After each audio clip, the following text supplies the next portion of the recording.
नमस्कार, आप देख रहे हैं न्यूज 18 बिहार झारखंड का डिजिटल प्लेटफॉर्म। मैं हूं शुभे मिश्रा आपके साथ और दुनिया की खबर में आपका स्वागत है। अमेरिका के राष्ट्रपति डोनाल्ड ट्रंप ने तेहरान को चेतावनी दी है कि युद्ध खत्म करने के लिए एक समझौते के लिए दी गई उनकी डेडलाइन का समय अब खत्म हो रहा है। अमेरिका की तरफ से दी गई ये डेडलाइन 48 घंटे की थी। रिपोर्ट्स की माने तो 28 फरवरी को शुरू हुए अमेरिका, इजरायल और ईरान युद्ध का खत्म करने के लिए अमेरिका और ईरान के बीच पाकिस्तान की मध्यस्थता से चल रही बातचीत रुक गई है। इसके अलावा अमेरिका के लिए हालात और भी अधिक मुश्किल हो गए हैं। अप्रैल में ही ईरान ने अपने हवाई क्षेत्र में एक अमेरिकी F-115E strike eagle fighter jet को मार गिराया। ऐसे में अमेरिका का एक क्रू मेंबर लापता हो गया था। ईरान ने अमेरिका में कोई सैनिक जिंदा और भाग रहा हो, इसकी संभावना को लेकर अमेरिका की परेशानी और भी अधिक बढ़ गई। इन देशों के बीच चल रहे इस युद्ध को 6 हफ्ते बीत चुके हैं और ऐसे में अमेरिका और ईरान के बीच बातचीत की संभावना बेहद कम नजर आ रही है।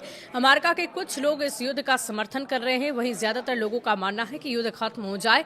अगले 48 घंटे में क्या हो सकता है, इसकी स्थिति साफ तो नहीं, लेकिन बहुत कुछ होने की संभावना जरूर लगाई जा रही है, क्योंकि इस मामले पर अमेरिकी राष्ट्रपति डोनाल्ड ट्रंप इस युद्ध को लेकर लगातार मिले-जुले संकेत दे रहे हैं।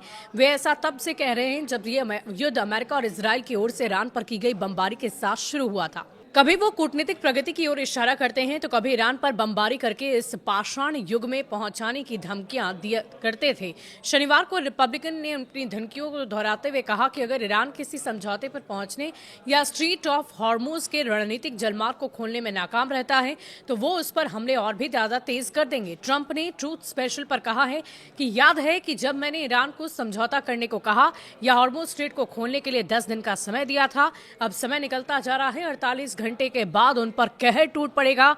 अब इन सब के बीच सवाल यह है कि इस महायुद्ध में जो स्थिति इस वक्त नजर आ रही है, इसका अलग अलग देशों पर भी असर नजर आ रहा है। अब एक बार फिर से ट्रंप ने धमकी दे डाली है कि 48 घंटों का अल्टीमेटम है। मैंने पहले भी शर्त रखी थी, उस शर्त को ईरान ने मानने से अस्वीकार किया था। उन्होंने कहा था कि हम अपनी शर्तों पर ही युद्ध को रोकेंगे और अगर वो ऐसा नहीं करते हैं 48 घंटों के भीतर, अगर हमारी शर्तों को नहीं मानते हैं, यानी कि ट्रंप की शर्तों को नहीं मानते हैं, अमेरिका की शर्तों को नहीं मानते हैं, तो 48 घंटे के भीतर कुछ और भी अधिक हो सकता है, कुछ बड़ा हो सकता है। इन सब के बीच इस महायुद्ध को लेकर आपकी क्या राय है, कमेंट सेक्शन में लिखकर जरूर बताइएगा। शुक्रिया।